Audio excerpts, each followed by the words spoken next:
Hello and welcome back. Once again, we are continuing on with our Dark Angels Hellblasters here. And today we're going to be doing a little bit of cleanup, a little bit of fixing some details. I do also want to really start on these plasma guns. So we're going to jump right in. And we're going to be kind of tackling the hard part first, which is doing the plasma gun coils, or attempting to clean them up at least. We are going to be doing a very light color. And of course, we'll get our brush, a little bit of water, and we're going to start with this Corax White as a kind of good baseline.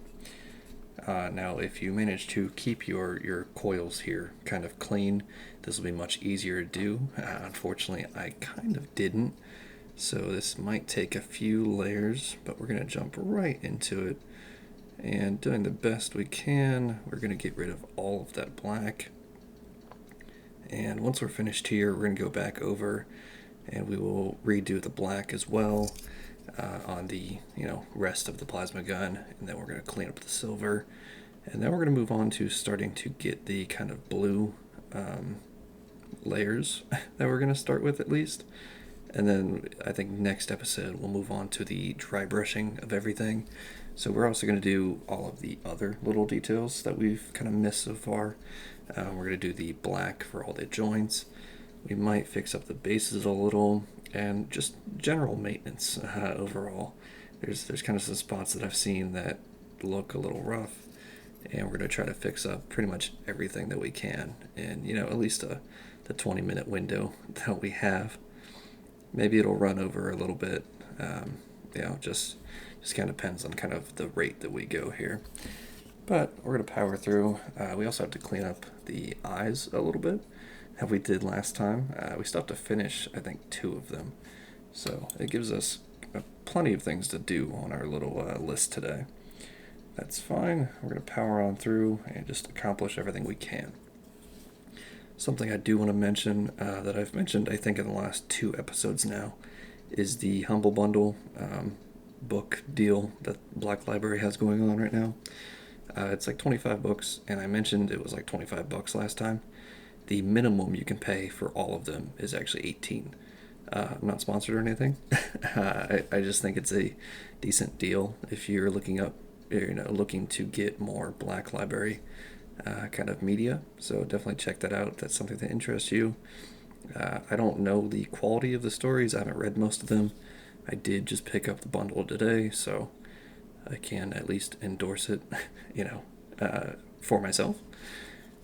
I picked up the last Humble Bundle that had mostly Warhammer Fantasy, but a couple of 40k books, and I actually still have not read it. It's been like a couple months now, I think. So, it's good to have in the old pocket in case you get bored, but it's nothing I'm really jumping into reading right now. I'm still finishing up the Horus Heresy novels. I'm on book 16 now, and it's going great. I'm still not bored of it, so I've only got about 50 more books to go. Very excited for when I eventually get to the end and the death. I've heard very good things about it. Dan Abnett is my absolute favorite author in the 40k series, and actually might be my favorite author overall. So it's definitely something I'm really excited to get to. And speaking of books, I'm sure this question will be asked at some point because there's a bunch of new people kind of getting into the universe with Space Marine 2 getting so popular.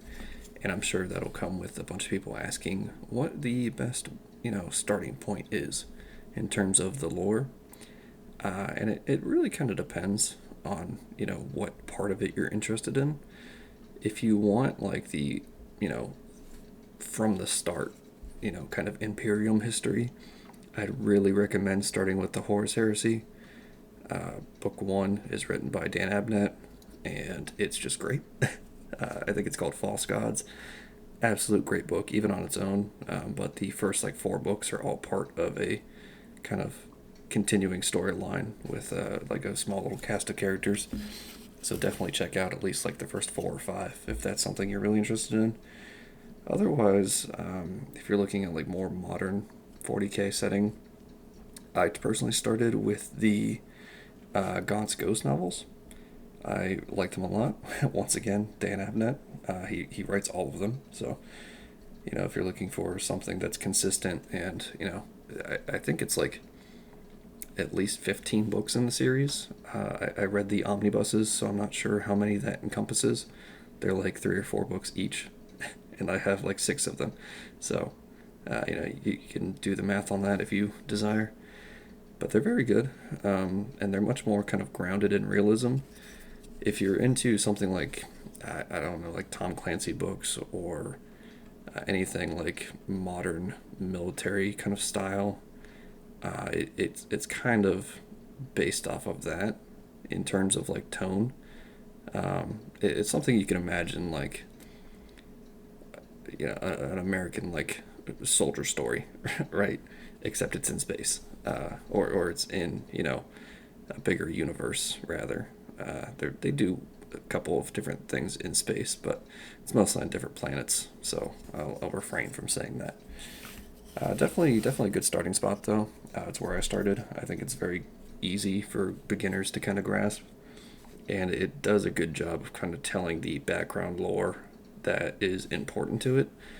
But it overall doesn't really do much for the greater setting. You're not really going to learn much about the Necrons in it, obviously, because that's not something they really encounter. Same thing with kind of Eldar or Dark Eldar or Tau. I don't think they really run into. Not to spoil anything, if that's considered a spoiler. But it's really good at kind of teaching some of the Imperial history, at least. Especially with like the Sabbat campaign and the Crusades and, Saint Celestine and stuff like that. It does a good little job of kind of teaching the backstory behind the more like Imperial faith kind of thing, which is really nice. And there's a really great cast of characters. Most of them have a bad time, but that's beside the point. But yeah, it's a really good starting spot, and that's where I started, and I love this franchise now, so I can personally vouch for it. And we're gonna finish up our little coils here. I really like plasma guns. They're probably my favorite thing to do. They are a little bit finicky though. If you don't get all of the black gone, then it looks a little bit weird. So you just want to go over it maybe once or twice and make sure that you really get it all cleaned up there. And we're doing some weird angles again, as always. It's fine. I'm just doing my best here with moving around so much. And perfect. This guy is fun because he has 2 plasma guns. It's a little cheaty. I don't know if any of you guys played the original XCOM, like the 19. You want to say it was 99, but I feel like it was probably older than that. It came out in the 90s anyway. Top-down kind of tactical turn-based game. Really good. It's one of my favorite games ever, actually. But there's like base defense missions you can do, and this reminds me of it so much. If you don't have enough guns, all of your guys, you're just kind of like spreading out between. And, everybody gets 1 gun, but there's always kind of that cool soldier that you like a little bit much, and you decide to give him 2 guns just because you really like him. It's a little unfair, but, everybody plays favorites. And that's kind of the deal with this guy. He's our sergeant. He's going to be the cool guy, so he gets 2 guns. And I think in terms of, like, tabletop rules, it actually counts as 2 guns, but you can only fire 1 per turn, so it doesn't really matter much. I don't think the plasma pistol is better than the Hellblaster, so there's not really much point in having it in terms of, choosing one over the other, but just an option, I guess. Maybe one's better at close quarters, I don't know. I don't really play tabletop, so I don't know the rules and whatnot. But I do paint, and, the rule of cool applies to painting. If I could give all these guys 2 guns, I 100% would, but unfortunately the box did not come with enough for that. And there we are.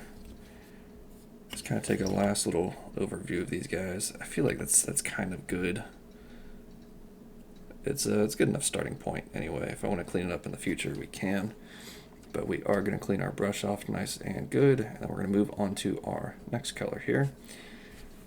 And just because I forgot to do a little showcase of it, this was Corax White. You can also use Grace here if you don't have that. It's you know, you just want a lighter color, something that, you know, that this next color will go over nicely. And it's going to be our Techless Blue. You can do, I think there's a couple of other normal blues out there. This is layer paint though, so it goes on a little bit less thick. I just personally kind of like it. I think it gives kind of a cooler effect, so I'm using that. But if you want something that's, you know, less opaque or more opaque, I don't know. I don't know the terms. I'm sure there's a layer paint that's roughly the same shade. And very nice and thinned. We are going to apply this to our plasma guns. Hopefully not mess up too badly.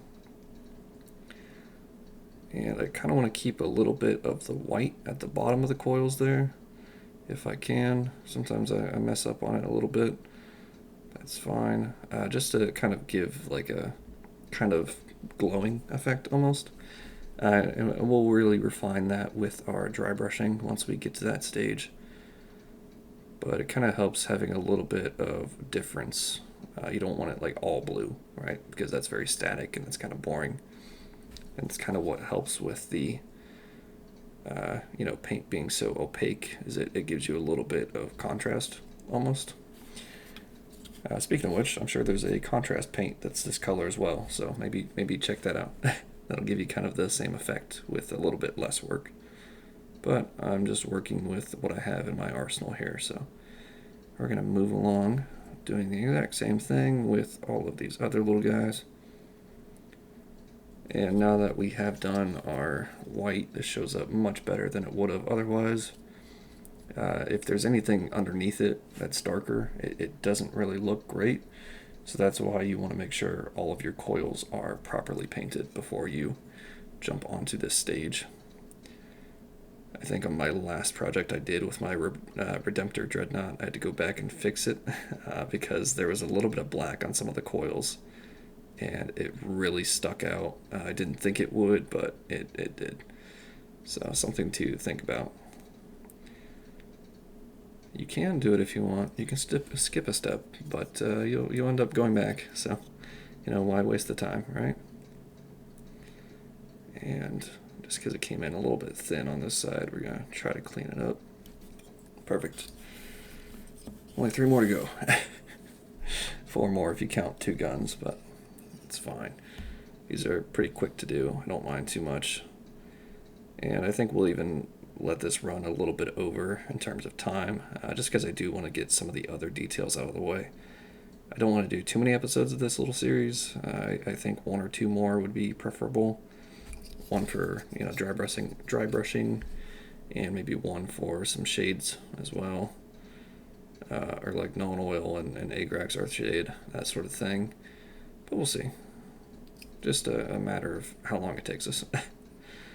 And I kind of like this series. Normally I do like clean up in between, but this kind of lets me show you, like, you know, each and every step I do. It's much more of a kind of realistic thing.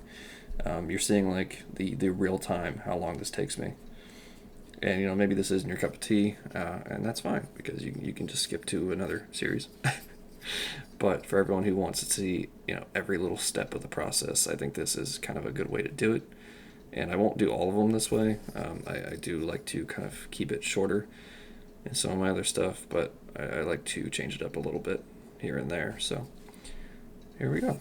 If you want to see, you know, every little step I do, this is a great way to view it.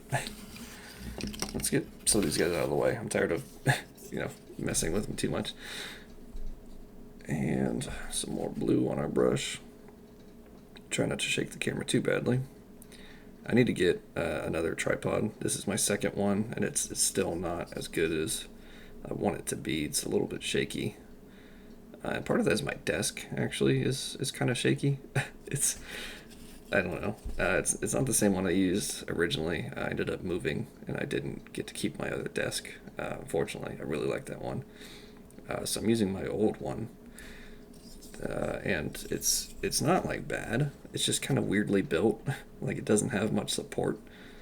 So I think I need to either invest in like more supports for this thing, just kind of, DIY build them myself, or get a new desk because this one shakes a ton. I don't know. I really don't know. It's kind of that like Chinesium, cheaply built kind of thing. But it's fine. We'll roll with it. Just kind of deal with it as we go. And last guy finally up here.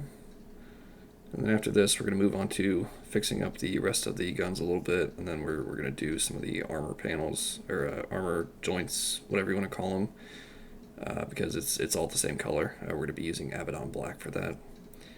Figure while we're doing it, might as well get everything.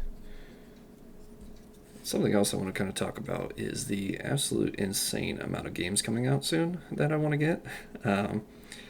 There'll be like months that go by where nothing good comes out, and I'm just super bored. Playing like the stuff I have. I've been, nicely fed this year with Baldur's Gate and of course Space Marine and Helldivers and the like. There's been some really great games, but now we have Dead Rising remastered coming out, which I'm a huge fan of the original, so I'm really excited for that. We also have Silent Hill 2 remake coming out relatively soon, I think. I saw it was like 2 weeks away somewhere. I hope, at least. I'm kind of excited for that. I'm a really big Silent Hill fan. There's some other stuff. There's Metal Gear Delta is coming out at some point. I'm not really sure when. Moving on to Abaddon Black now, just to kind of, throw a wrench in my conversation there. And there's kind of some other stuff that just came out that I want to get to. The newest Earth Defense Force, which I'm a little bit hesitant on that. I think it requires like another account to play on Steam from the Epic Games Store, which I think Space Marine 2 did the same thing. So actually, I'm probably not going to be really bothered about that. I do have an Epic Games account. I just don't know my login because I never touch it. It's one of those things. Like I have an Origin account, I have an Epic Games account, I have all of them. But man, Steam is the only one that matters. If you're a company and you're putting out all these your own launchers, just stop. Just use Steam. It's just the better one. Your launcher is never gonna be the top dog. Just don't try. And there's a kind of normal precedent where I think having a little bit of competition in your specific field is a good thing. Like Amazon should have competitors, or something like I don't know, like UPS shouldn't be the only delivery service, right? Like FedEx is a good thing to have, because then your prices aren't going to be insane because they have competition. But man, Steam does such a good job. Just please stop. just stop trying to beat them until Gabe Newell kicks the bucket, and then we're stuck with someone else who's running the show, and I'm sure it'll be horrible then. Just stop trying to compete with it. It's a good company. It's a great games marketplace. The UI is perfect. Like everything about it. I just have nothing but good things to say about Steam. And I have nothing but bad things to say about Origin, Uplay. God, Uplay's the worst. And it really annoys me because you'll get these things, all these different launchers, and like they can play like 3 games each. I think Bethesda's, when it came out, could only play like either Red Dead 2 or like Wolfenstein. Like stop doing it. At least with Origin, EA has a pretty expansive library. Of course, all of them being games that they've more or less killed. RIP Mercenaries, I love that series, and then they killed it. Same thing with every other series that EA has touched. New Battlefield coming out at some point. I don't think there's even a trailer out. I just saw some like title screen artwork, and man, talk about a fall from grace. I really, really loved Battlefield 1. Battlefield 5, every Battlefield before that. And then 2042, I was so glad I didn't pick up on release. It just so happened I didn't have, kind of any spare money to pre-order it. So I figured, I'll wait until it goes on sale. I think that's probably the biggest bullet I've ever dodged in terms of like gaming. And I still, to this day, have not even touched that game. I see it on sale all the time for like $10, and I cannot do it. It looks terrible. So I'm kind of excited for a new one to finally come out. I really hope they fix their ways. Just remake, Battlefield 3. That's really it. Like that was kind of the peak. Battlefield 4 was pretty okay. I didn't mind it too much, but really Battlefield 3 was the absolute best in my opinion. And I would pay anything to get a remake of that, or just a remaster, whatever you want to do. Just bring it back. Let me have my childhood back. I absolutely love that game. I played so much of it. And as we kind of finish this guy up a little bit, we're gonna move on. We'll do one more guy. We'll fix him up. We'll set this guy back here so that I know that one's really been, kind of quote unquote finished. And we're gonna move on to this guy. We're gonna do his armor joints, and we're gonna do a little bit of his gun, and then we're gonna end it. I don't want to go too far off our superficial time limit here. But I do like keeping these parts to kind of 20 minutes. It helps keep the kind of interest up, I think. I don't want episodes that are too long. I want something you can watch like on a lunch break, right? It's kind of how I've always seen the perfect length for videos. Either make it like 20 minutes or make it like 4 hours. If you're doing like a big like deep dive into a topic, that's kind of like my in-between. I really love like long form videos. I'm a big fan of like the just really weird deep dives into like random games. There's a couple of channels out there that come to mind. I don't want to like name one or the other because there's just so many, and I think they're all great. And if I could name all of them, I would. But there's definitely some really good, like, not even like newer games. I'll see a lot of people like really dive into like PS1 like obscure titles. And it's like, I'm never going to play this game, but I'll sit here and watch a 4-hour documentary on it. And, that's kind of just how I spend my spare time. I don't really know what it is. It's not like maybe it is like an ADD thing. I don't know. But I always like having something kind of playing in the background whenever I'm like playing games. And usually I'll pick something like that. It's just, I don't even pay attention to it too much. It's just really good background noise to kind of, keep me from being like bored, I guess. I don't know. I think it's one of those like TikTok generation things, but I've never used TikTok, so I can't blame it on that. And we're going to clean up a little bit of this side of our plasma gun, and then we're going to call it. I think I've rambled kind of enough for today. It's nice to have things to talk about, but at the same time I feel like I get so off track with things that it's just a little bit wild. Maybe keep things reined in. I don't know. If you guys have any suggestions on whether you like me just kind of rambling or not, feel free to let me know in the comments. With that being said, I also want to shout out, I do have a Patreon. It helps me kind of get more stuff done more often.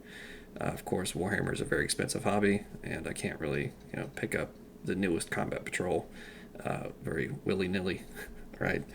It's like $150 for each one, so anything you can kind of contribute to that if you want to really helps, get more content out more often.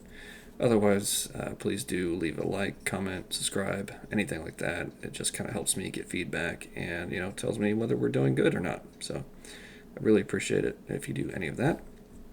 Otherwise, we're going to end things here. I just want to say thank you guys very much for watching, and hopefully you'll join me in the next one.